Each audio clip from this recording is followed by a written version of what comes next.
bienvenue dans ce vlog à New York. Je suis trop contente, je suis arrivée hier à New York, comme vous avez pu voir dans le premier plan. Je suis un peu stressée de filmer avec des gens que je connais pas trop autour, mais voilà. Là on est samedi soir et je suis arrivée hier après-midi à New York après moult péripéties de l'aéroport jusqu'à ici. J'ai la chance de rester 2 semaines ici grâce à mon amie Adélaïde. Je dis son prénom parce que vous allez la voir. Voilà. Il faut savoir que visiter New York c'est mon rêve depuis maintenant une dizaine d'années. Je sais pas comment c'est né, je sais pas pourquoi, mais j'ai juste extrêmement envie de découvrir New York depuis des années et des années. Je suis extrêmement reconnaissante de pouvoir le faire cette année, de pouvoir le faire si longtemps dans de si bonnes conditions parce que je suis avec une de mes meilleures amies qui étudie à Columbia pendant un semestre. Donc c'est juste parfait. Je suis tellement reconnaissante, j'ai l'impression d'être la personne la plus chanceuse sur cette planète et je suis certainement une des personnes les plus chanceuses sur cette planète, en effet. Du coup voilà, je me suis dit que j'allais vous emmener avec moi, enfin ça me fait plaisir, j'espère que ça vous fera plaisir aussi de voir un peu New York et puis les petites choses que je vais pouvoir lire ici. Il faut savoir que je suis partie sans livre, enfin non, j'ai pas réussi à partir sans livre parce que ça me terrifiait. Comme vous l'avez vu dans la vidéo précédente du Next Story, donc j'ai pu lire des livres dessus, j'ai prévu de lire des livres sur cette application. Et je compte acheter des livres ici, même si le poids de ma valise cabine est déjà un peu ric-rac. C'est pas grave. Je compte acheter des livres ici, me faire un peu plaisir. Voilà. C'est pourquoi je me suis dit que j'allais pas emmener de livres, mais en fait j'ai pas vraiment réussi à ne pas emmener de livres. Donc j'ai pris un tout petit livre. J'ai pris Aurélia de Nerval que j'ai dans la collection des Mille et une nuits. Voilà, je me dis que c'est l'occasion. Pendant le vol, j'ai pas du tout lu Aurélia de Nerval. J'ai lu Cyrano de Bergerac d'Edmond Rostand parce que la semaine dernière, j'ai eu la chance d'aller voir au Théâtre Montparnasse la première de Cyrano de Bergerac. Et Cyrano était joué par Arnaud de Samer. Je sais pas si vous connaissez Arnaud de Samer, mais c'est un humoriste que j'adore et il est absolument parfait dans ce rôle. J'avais lu le premier acte de Cyrano en janvier, mais je sais pas, j'ai pas persisté parce que je l'avais dans une édition biblio au collège, enfin qui est pas hyper agréable à lire. Bref, mais j'ai été tellement émue par cette pièce qui est à la fois drôle et triste et incroyable et qui incarne ce qu'est pour moi la littérature, mais j'en parlerai plus en détail dans une autre vidéo. Donc je me suis décidée à la lire tout de suite après. Donc j'ai lu Cyrano et j'ai regardé 2 films. J'ai regardé Rosalie qui est sorti en 2023 et qui raconte l'histoire d'une femme à barbe dans les années 1870, dans le 19e siècle, où on a ce contexte un peu des freak shows, des phénomènes de foire. On est dans ce spectacle de ce qu'on appelle des monstres. C'est un film qui est triste, ça fait mal, ça m'a beaucoup touchée. C'est très très bien filmé, c'est un film où il y a beaucoup de silence et où donc les mots ont un poids très fort. J'ai vraiment bien aimé regarder ce film. J'ai essayé de regarder Madame de Sévigné, mais c'était ennuyeux et ennuyant. Voilà, c'est par rapport à sa relation avec sa fille, c'est librement inspiré de sa correspondance, mais bon, j'ai pas trop accroché, donc je me suis pas forcée, j'ai fait un peu de montage, puis j'ai regardé Émilie, qui est un film de Frances O'Connor qui est paru en 2023 également, et qui raconte, enfin qui romance l'histoire d'Emily Brontë. C'est Emma McKay qui joue le rôle principal, vous avez sans doute entendu parler de ce film. C'était vraiment super, j'ai trop aimé, ça m'a brisé le cœur, enfin la romance m'a brisé le cœur, je suis très sensible aux histoires d'amour. J'ai trouvé que c'était hyper intéressant, alors non c'est pas la vérité, mais je m'attendais pas à un récit historique, enfin de toute manière la vie des sœurs Brontë est tellement romantisée, tellement réutilisée que enfin, dans tous les cas je m'attendais pas à quelque chose de fidèle, je pense pas que ça puisse l'être. J'avais vu il y a quelques années un film sur les sœurs Brontë, mais alors j'en ai pas trop de souvenirs malheureusement, ça me fait un peu de peine de pas m'en souvenir. Mais c'est une sororie, je crois que le féminin, enfin le féminin de fratrie c'est sororie. C'est une sororie très intéressante. D'ailleurs j'ai vu un livre, je dis tout ce que je pense actuellement. J'ai vu un livre qui doit s'intituler quelque chose comme Des sœurs Brontë aux sœurs Kardashian et une enquête un peu sur la sororité comme ça, qui avait l'air assez intéressant, ça me fait penser à ça. Mais bref, je me recentre. J'ai vu donc Émilie de Frances O'Connor. Et c'était très intéressant, c'était pas historique, c'était romantisé, mais c'était un très très beau film. J'ai trouvé que la construction du personnage d'Emily était assez intéressante. Et je suis trop stressée déjà.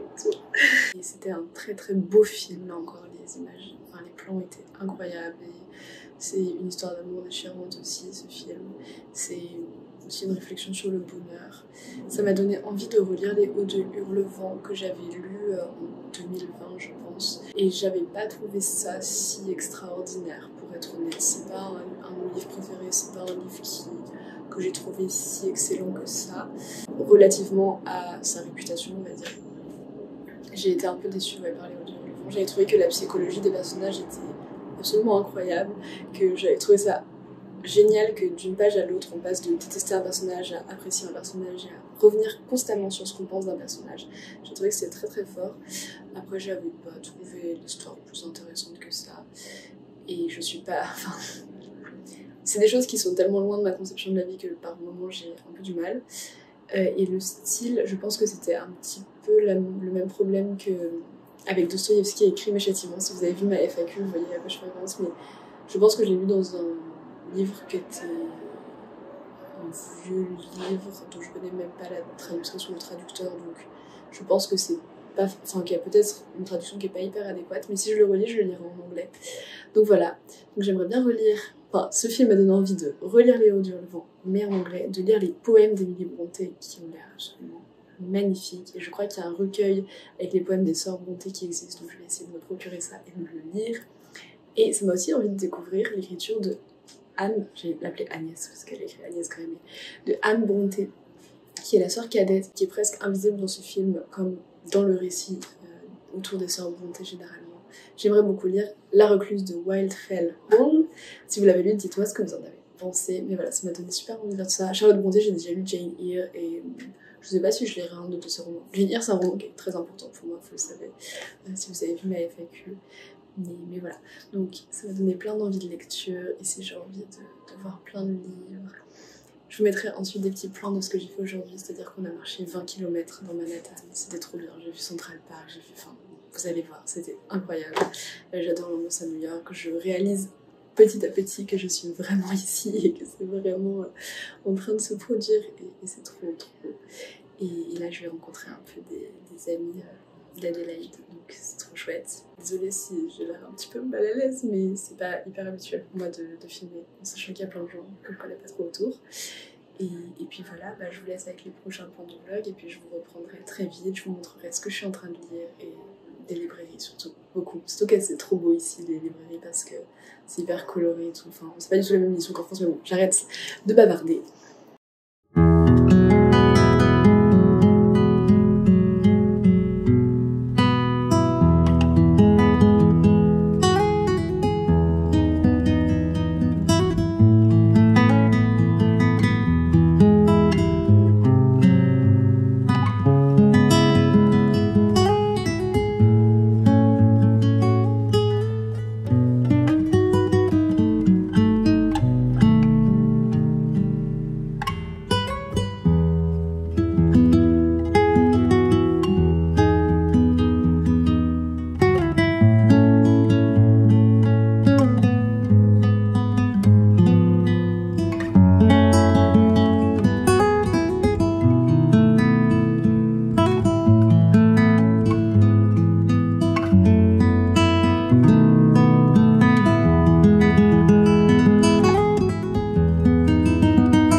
have your attention, please?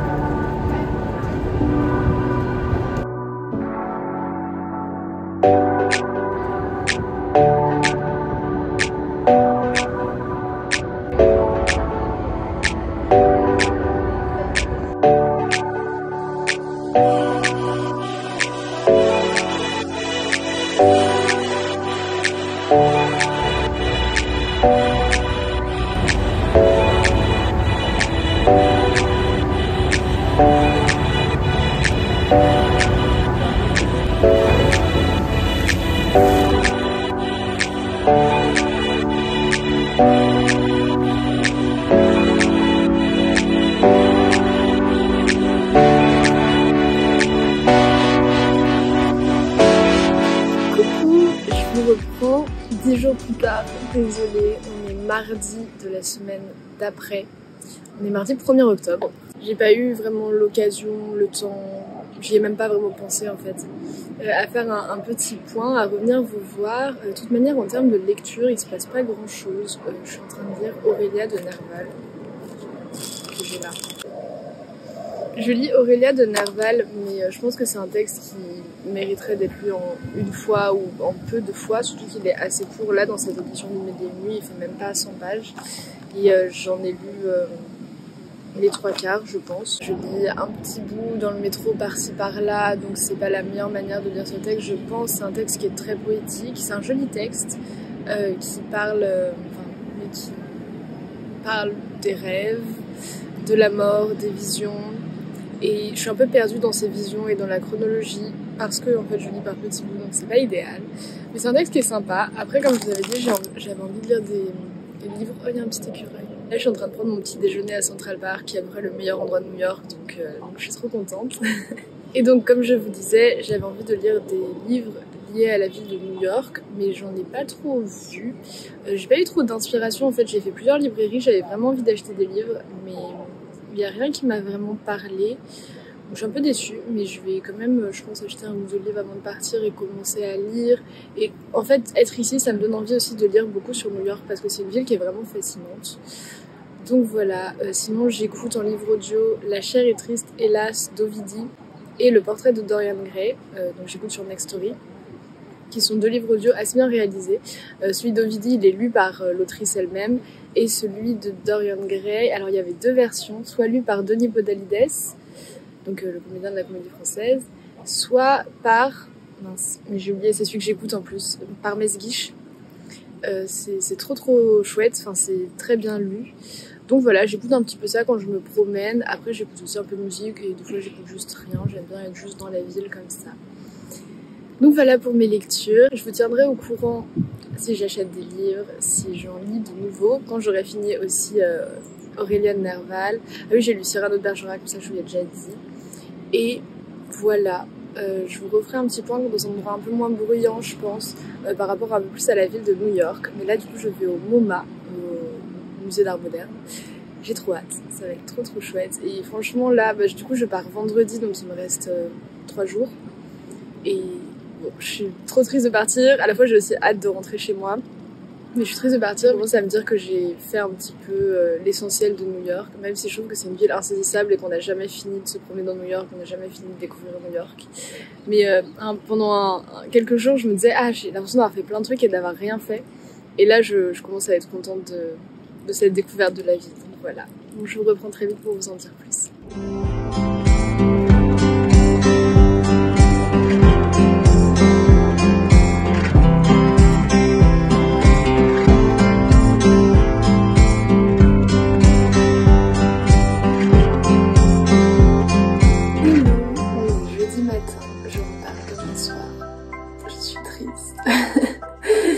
On est jeudi matin, je viens de finir le montage, enfin de tout finaliser pour mettre en ligne la vidéo pile à lire de l'automne que vous verrez très bientôt. Enfin, que vous verrez d'ailleurs sans doute avant ce vlog, je pense, pour des questions de timing, de calendrier.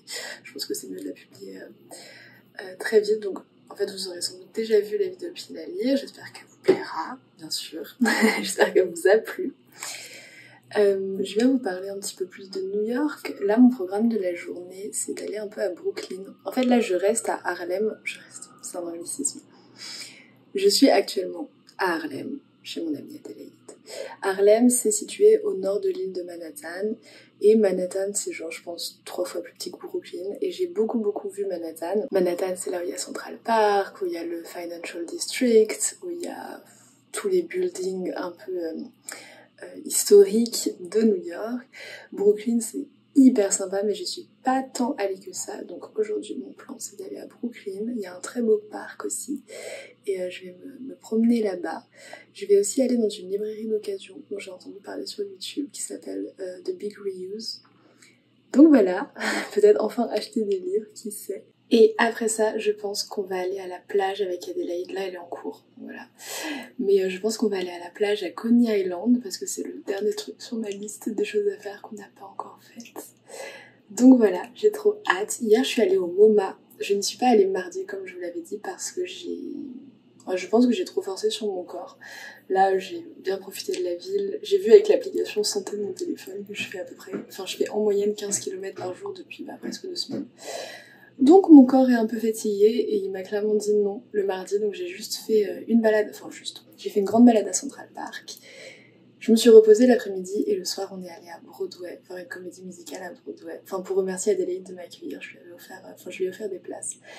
Pour Broadway, c'était incroyable. On a vu le musical Suffs, donc c'est sur les suffragettes. Si vous avez l'occasion de le voir, je pense qu'en plus ça doit être disponible en ligne. Moi je sais que j'avais vu Hamilton par exemple en ligne il y a quelques années. Donc peut-être qu'il est disponible. En tout cas il y a aussi des musiques qui sont disponibles sur toutes les applications de streaming de musique. C'était vraiment génial. Je trouve qu'on connaît pas vraiment l'histoire des suffragettes américaines. Souvent quand on parle des suffragettes, on parle un peu des suffragettes françaises et surtout des suffragettes anglaises. Je sais pas, dites-moi si vous avez le même ressenti. Mais pour moi les suffragettes c'est vraiment quelque chose de britannique. Or évidemment il y a eu un mouvement des suffragettes aux États-Unis. La figure un peu phare des suffragettes américaines c'est Alice Paul. Et donc ça retrace la lutte pour accorder aux femmes le droit de vote dans les années 1910, ce qu'il a été accordé en 1920. C'était bon, moi j'adore les comédies musicales, c'était incroyable, je vous le recommande. Donc on est allé voir une comédie musicale à Broadway, on a pu voir Times Square de nuit, c'était vraiment génial. Donc comme je vous disais, là je pense que j'ai fait vraiment énormément de choses à New York. La seule chose que j'aurais pas faite, c'est le jazz club. De passer une soirée dans un club de jazz. Donc peut-être la prochaine fois si je reviens un jour, qui sait. Mais donc je suis allée au MoMA hier. Le MoMA c'est le musée d'art moderne. J'ai beaucoup aimé. Ils ont par exemple la nuit étoilée de Van Gogh, ils ont des nymphéas de Monet, ils ont les amants de Magritte, ils ont plein d'œuvres très chouettes. Après moi je suis pas une énorme fan de l'art de la seconde moitié du XXe siècle on va dire. Donc c'est pas l'art qui me parle.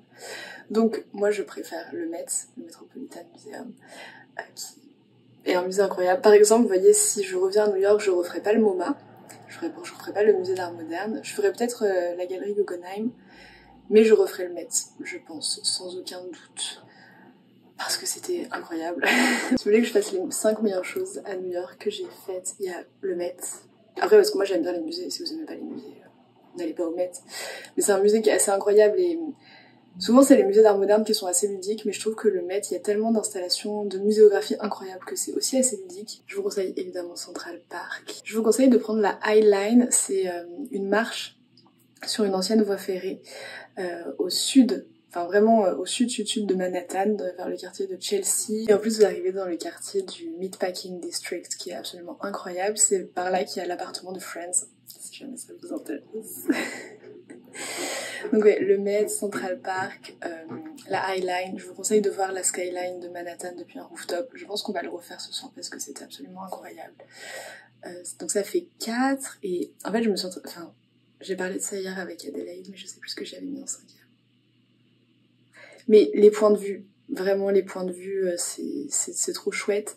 Alors ça coûte cher de voir les points de vue depuis des grands buildings, mais vous voyez si vous prenez le ferry pour aller à Staten Island, vous pouvez voir la Statue de la Liberté et vous avez aussi une jolie vue sur Manhattan. Donc il y a plein de moyens comme ça de contourner. Si vous marchez sur le pont de Brooklyn aussi, vous avez une super vue et sur Brooklyn et sur Manhattan. En plus, à côté Brooklyn, vous arrivez dans le quartier de Dumbo qui est vraiment très très beau. Donc voilà, essayez de voir la ville, de prendre du recul sur la ville, c'est toujours hyper chouette. Et ensuite, je pense qu'il faut juste marcher dans New York pour s'imprégner de la ville. qui est immense et qui est fascinante et qui est géniale. Après c'est une ville qui est très fatigante, il y a tout le temps énormément de bruit, d'ailleurs j'espère que ce sera pas trop désagréable là quand je parle maintenant. Il y a toujours énormément de bruit, il y a beaucoup d'odeurs, il y a du monde partout, il faut être dans un certain état d'esprit on va dire et c'est pour ça que c'est aussi fatigant mais voilà, j'ai passé un trop bon séjour grâce à Adélaïde notamment. Je sais que tout le monde n'a pas la chance de partir aussi longtemps à New York. Là j'ai l'impression de vivre un peu ici quoi. Donc c'est ça qui est chouette et c'est aussi pour ça que ça fait un petit peu mal de partir. Mais voilà, du coup aujourd'hui Brooklyn, sinon j'ai fait voilà plein de choses incroyables. Peut-être je regarderai ma liste et je reviendrai vers vous avec d'autres choses, mais là c'est ce à quoi je pense. Au niveau de mes lectures, ça va pas bouger. Je suis toujours en train de lire Aurélien Nerval, toujours en train d'écouter un petit peu les livres audio. Et puis voilà, c'est pas aussi productif en termes de lecture que ce que j'aurais peut-être pu imaginer, mais je pense que j'ai aussi besoin de me reposer, de faire des choses qui changent en fait tout simplement, et j'ai envie de profiter de la ville de New York. Et puis là je rentre donc je pars vendredi soir mais j'arrive samedi matin avec le décalage horaire. Et je pense que ce week-end, parce que j'ai encore quelques jours avant de reprendre le travail, je vais un peu me reposer et sans doute lire un peu, donc voilà. En tout cas, je vous laisse avec la suite et la fin, sans doute, du vlog.